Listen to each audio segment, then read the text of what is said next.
আসসালামু আলাইকুম বন্ধুরা, আজকের ভিডিওটা অনেক গুরুত্বপূর্ণ হতে যাচ্ছে। কারণ এনএসডিএ যে পরীক্ষাটা হয়, আমরা কোন সাইড থেকে কাজ শুরু করব বা কিভাবে কাজটা করলে তাড়াতাড়ি হবে আমরা কেউ বুঝতে পারি না। কেউ এনার্জি মিটার থেকে শুরু করে, আবার কেউ লোড সাইড থেকে শুরু করে। তো আমরা আজকে একটি ফুল কমপ্লিট জব দেখাবো, কোন সাইড থেকে কাজ শুরু করতেছে এবং কিভাবে করতেছে। সম্পূর্ণ ভিডিওতে আজকে দেওয়া থাকবে। সব ভিডিওটা দেরি না করে শুরু করা যাক। দেখতেছেন একজন স্টুডেন্ট প্রথমে কুন্ডুইট থেকে কাজটা করতেছে। প্রথমে সব কিছু সাজাই নিছে, সে সাজাই নিয়ে সার্কুলার বক্স এবং সুইচ বোর্ড, ওয়ান গার্ডের সুইচ বোর্ড লাগাচ্ছে, আমরা দেখতে পাচ্ছি। সে ফিটিংস লাগাচ্ছে। এনএসডিএ যে জবটা হয় 3টি ধাপে হয়। এনার্জি মিটার থেকে সাব ডিস্ট্রিবিউশন বা এসডিবি যাই বলেন না কেন, এটা একটি ধাপ। তারপর চ্যানেল ওয়্যারিংয়ের একটি ধাপ এবং কন্ডুইট ওয়্যারিংয়ের একটি ধাপ। 3টি ধাপে জবটা হয়।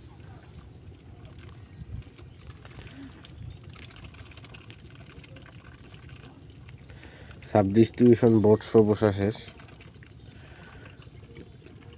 আর এগুলো অবশ্যই মাপ দিয়ে বসাবেন। আপনাদের যে জব শিটটা দেওয়া হয় এটাতে মাপ দেওয়াই থাকে, আপনারা সবাই জানেন, বা যারা পরীক্ষা দিবেন তারা হয়তো জানে না। 10 সেন্টিমিটার অথবা 11 সেন্টিমিটার মাপ দেওয়া থাকে। সো আপনারা দেখতে পারতেছেন জাংশন বোর্ড কাটতেছে, কিভাবে কাটতে হয় আপনারা দেখেন।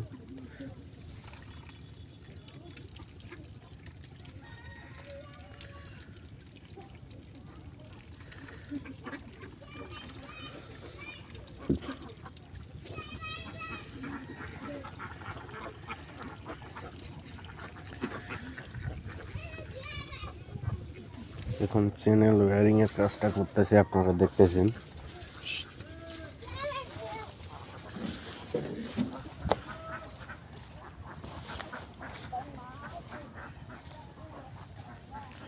ফিশ ওয়্যার দিয়ে তার ঢুকাচ্ছে, আপনারা দেখতেছেন। তার বা কেবল যাই বলেন না কেন, এই ফিশ ওয়্যার দিয়ে যদি আপনারা তার না ঢুকান তাহলে কিন্তু আপনাদের দেখতে যে এসএস যদি দেখতে পায় তাহলে আপনাদের নোটিয়েট করে দিবে। সো অবশ্যই আপনারা ফিশ ওয়্যার দিয়ে তার ঢুকানোর চেষ্টা করবেন।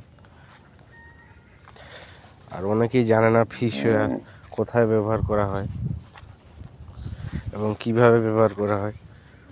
সো ভিডিওটা কাটে না দেখে সম্পূর্ণ দেখবেন, আপনারা খুব সহজেই কাজটা শেষ করতে পারবেন।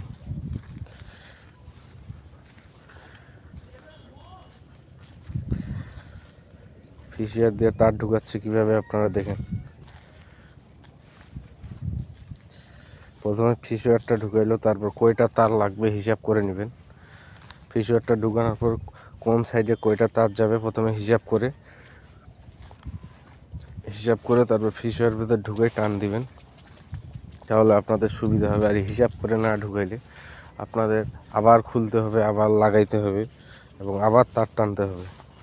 মানে এক কাজ দুইবার, যাই বলেন না কেন, এক কাজ দুইবার করলে আপনাদের পরীক্ষার সময় কাজ আগাবে না, নার্ভাস হয়ে যাবেন আপনারা। চ্যানেল ওয়্যারিংয়ে তার ঢুকাচ্ছে, দেখতেছেন আপনারা।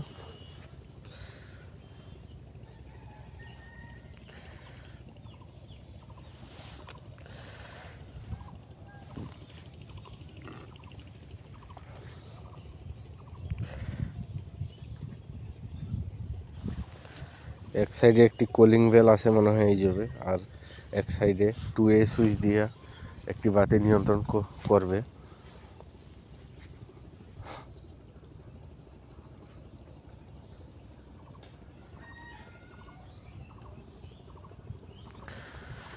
হোল্ডার লাগাচ্ছে, ব্রেডেন হোল্ডার, দেখতে পাচ্ছেন আপনারা।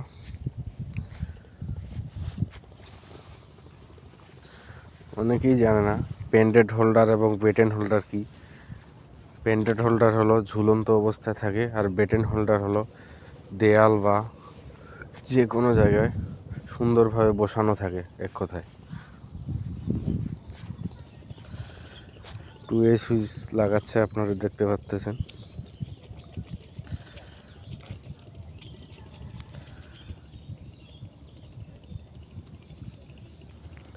তারপর একটি এমিটার বা ভোল্টমিটার আসছে। আমরা দেখতেছি কি লাগাই, দেখি ভোল্টমিটার না এমিটার।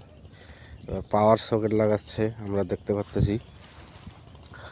অনেকেই জানি না আমরা পাওয়ার সকেট কত এম্পিয়ারের হয় বা ওয়াট কত। পাওয়ার সকেট হলো আমাদের 15 এম্পিয়ার 3000 ওয়াট। সবাই মনে রাখবেন, এটা কিন্তু সংক্ষিপ্ত বা নৈর্ব্যক্তিক যাই বলেন না কেন, এই প্রশ্নটা অনেক কমন, বা ভাইভায় পরীক্ষা শেষে ভাইভায় আপনাদের এই প্রশ্নটা ধরানো হয়।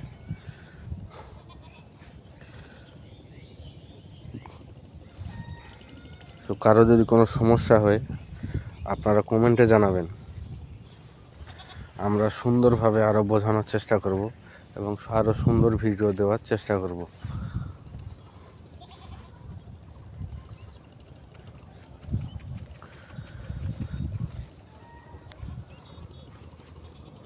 সুইচ বোর্ড কানেকশন করতেছে, আপনারা দেখতে পাচ্ছেন। সুইচ বোর্ড কানেকশন করার সময় অবশ্যই 1.5 RM দিয়া 1.5 RM কেবল দিয়ে শর্ট করবেন সুইচগুলো, আর অবশ্যই লাল তার দিয়ে শর্ট করবেন।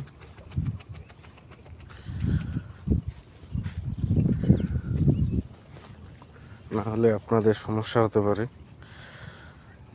সুইচ বোর্ড কানেকশন করার সময় অবশ্যই তার বাড়তি রাখবেন না, তার বাড়তি রাখা যাবে না। তার বাড়তি রাখলে অনেক সমস্যা, এসএসওর ওটা মাইন্ড করে এবং শর্ট সার্কিট হতে পারে, এই কারণে তার বাড়তি রাখা যাবে না।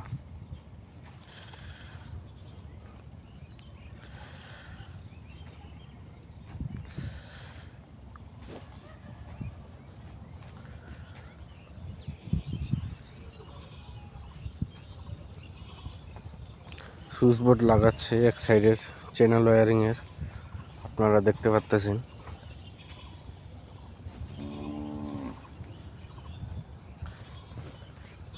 এই ভিডিওটা দেখে আপনাদের অনেক উপকার হবে। কেউ ভিডিওটা কাটে দেখবেন না, কিভাবে কাজ করতেছে এবং কিভাবে করতে হয় আপনাদের অনেক কাজে লাগবে। যারা এনএসডিএ ভর্তি হন নাই বা ভর্তি হবেন ভাবতেছেন, এই জবটা দেখে আপনারা অনেক উপকারে আসতে পারে। উপকারে আসলে অবশ্যই একটি লাইক দিয়া চ্যানেলটি সাবস্ক্রাইব করে দিবেন এবং পাশে থাকবেন। যদি কোনো ভুল হয় অবশ্যই আপনারা ক্ষমার দৃষ্টিতে দেখবেন এবং কমেন্টে জানাবেন কি ভুল হইল, কোথায় ভুল হইল।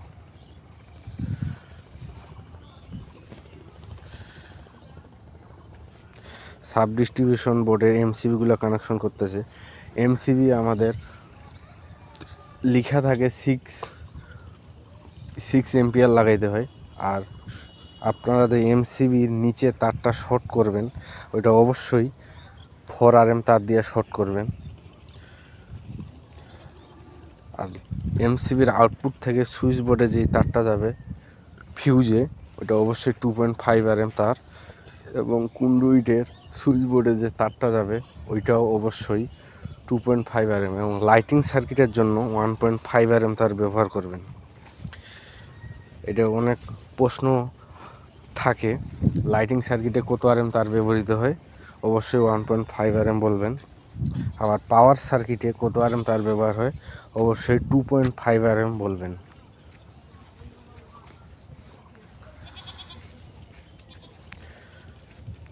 এনার্জি মিটার থেকে এমসিবির ইনপুট পর্যন্ত 4 RM তার ব্যবহার করা হয়, এবং আউটপুটে এমসিবির আউটপুটে 2.5 RM তার ব্যবহার করা হয়, মানে ফিউজ পর্যন্ত, সুইচ বোর্ডের ফিউজ পর্যন্ত। এটা একটা এমিটার লাগাইছে, আমরা দেখতে পাচ্ছি এমিটার এবং কুলিং বেলে একটি সিলিং রস ব্যবহার করতেছে। সিলিং রস অনেকেই ব্যবহার করতে পারি না। সিলিং রস একদিকে ইনপুট এবং অপর দিকে আউটপুট, সংক্ষিপ্ত প্রশ্ন আসে, সিলিং রোজ কেন ব্যবহার করা হয়?